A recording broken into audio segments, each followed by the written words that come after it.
Alright, let's get down to business here. We are taking a journey through Middle Earth.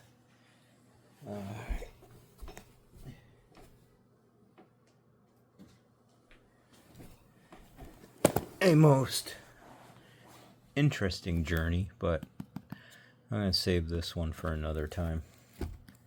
Let's go on this journey here, because it's just what I really want to get into.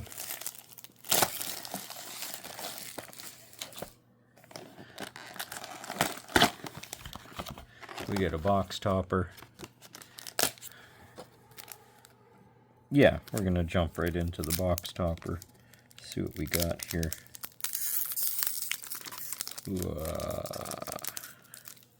I'll make sure we don't obliterate everything. Oh yeah, it has the archetypes on it, so I'll keep that aside. Oh, that was a pretty rough attack on it. What do we get? What do we get? Mithril coat. That'll play. Yeah, I'll take that. Take a mithril coat. Good commander staple. Flash indestructible. Attach it to target legendary creature. Has indestructible. Just flash it in for 3. Save your commander.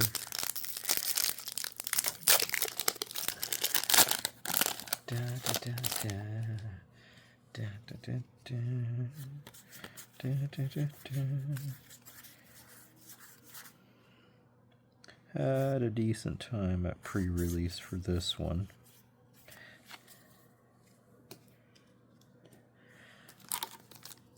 I only won one game, so sometimes feels par for the course for me these days. I have to get some deck construction chops figured out. I'm currently working on selling the cards online. Really early in that journey. I got Mana Pool up and running. Mana Pool was quite easy to get up and running. I really had no problem with doing that. Really quick, because I'm, being up here in Kazakhstan, a lot of those sites are optimized for the U.S. market. Rightfully so. They are the large market. Okay, I like getting some mythics.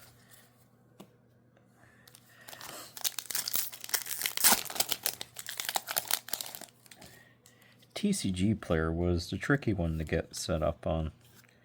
It took well over a month, and even I'm still getting messages on the platform saying that I'm not set up yet. So it's raises questions for me.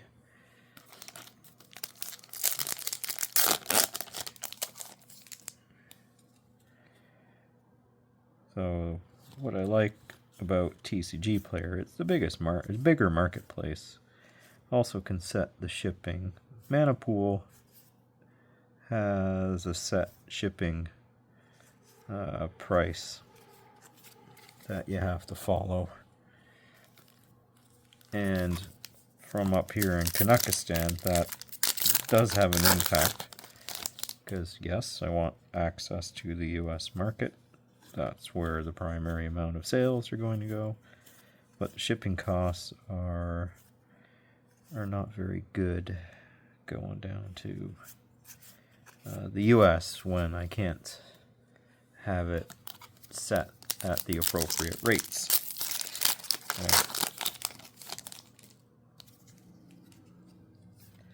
So I'll give it a try. I locked my Mana Pool into the Canadian market, but I doubt I'm really going to move stuff. Oh yeah, there's a Lonely Mountain. There's a book cover. Put that into book cover land. Want the book covers.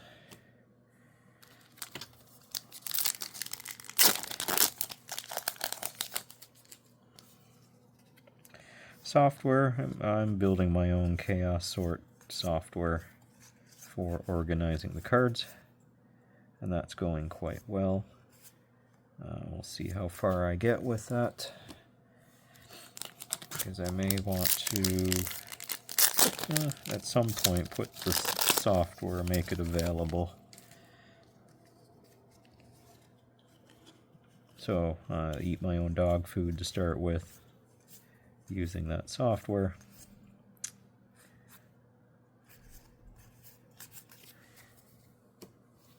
It's also helping me solve a lot of problems, figure out what I need to do as a seller.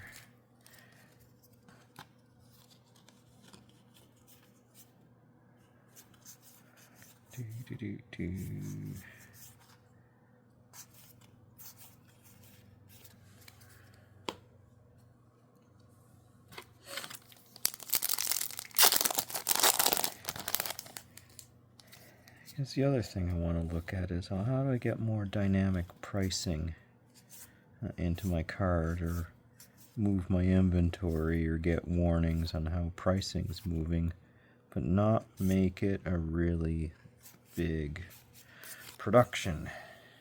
And what I mean by big production is I don't want to spend a lot of time on it.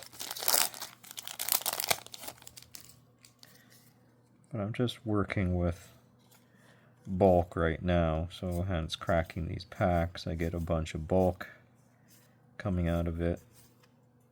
I tend to take, what I'm doing is I'm taking commons right now and bulking those ones up and putting them up.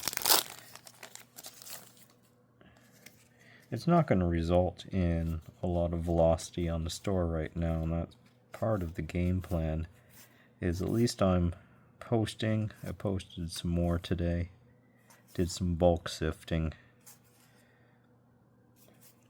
got some stuff to put up, uploaded it to Manapool, spent some time getting confused by TCG Player.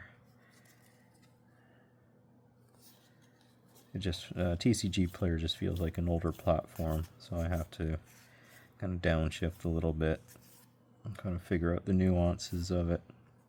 Manapool is much more slick. Import mechanisms are working well with Manapool. I had my software create catalogs. I got a TCG Player catalog and a Manapool catalog that I link my inventory to, because I don't have, dynamic inventory at the moment where it can update on the fly. That's going to take some additional work. Oh, look at that. Goblin Town, down to Goblin Town, down to Goblin Town again in foil.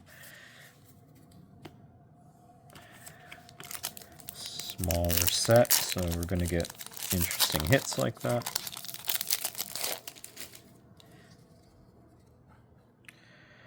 Don't have any label printers right now. The game I'm playing is I want the business to give me the money I need in order to put more investments into play. I'm just not going to go out and get a whole bunch of stuff for the business until it picks up and starts to generate money, and so I can use the dials and levers that I have. I can always crater my prices to push product, but that's not exactly what I want to do. I don't want to take a loss at it. I need to make money, so I don't want to be in a losing position and try to make that up on volume. That is never a winning strategy. Bilbo's Gambit. Well, Bilbo, you taking a risk? You entrepreneur, you.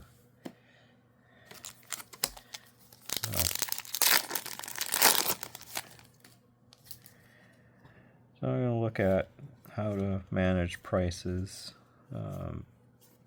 Got my uploaders that give me a CSV file. Excellent, another book cover. Yeah, I got the CSV files going up. But I don't have the pricing I want with that. So what I want to determine is, what price of the card do I need before I start adjusting the floor values, because I'm keeping a floor value about 40 cents a card at this point in time. Because again, the shipping is going to eat me. I want to make sure that the cards that are sold make up for the shipping. So at least I can break even on a shipment going to the United States, because that's primarily where it's going to go.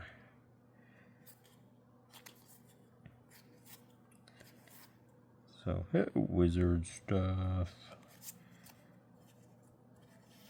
Okay.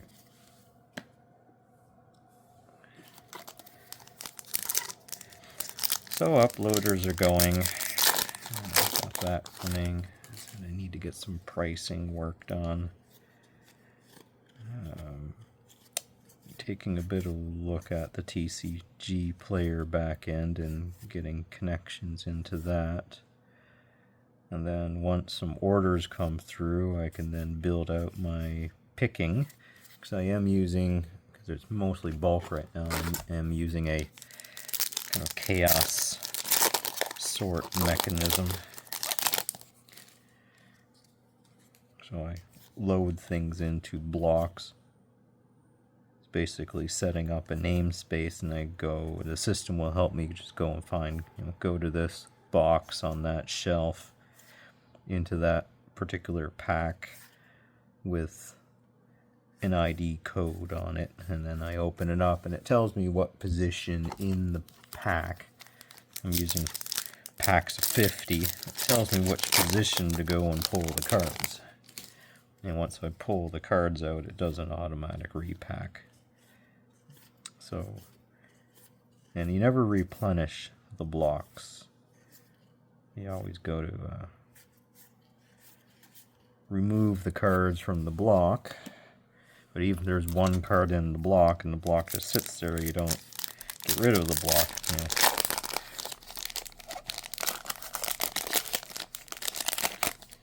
At that time when it gets lower, then I can go through and do an inventory reshuffling, take the block offline, pull it off the platform, My Little Ponies, pull it off the platform, and then just put those cards back into my bulk, and then re-upload them at a later point into a new block. And I can work on analytics to determine the performance of the blocks by virtue of, how long is it taking to sell cards out of the blocks, how fast are they moving, because then there's an element of refactoring those blocks, but there's maybe ways that I can put certain cards together because I know that they'll sell fast.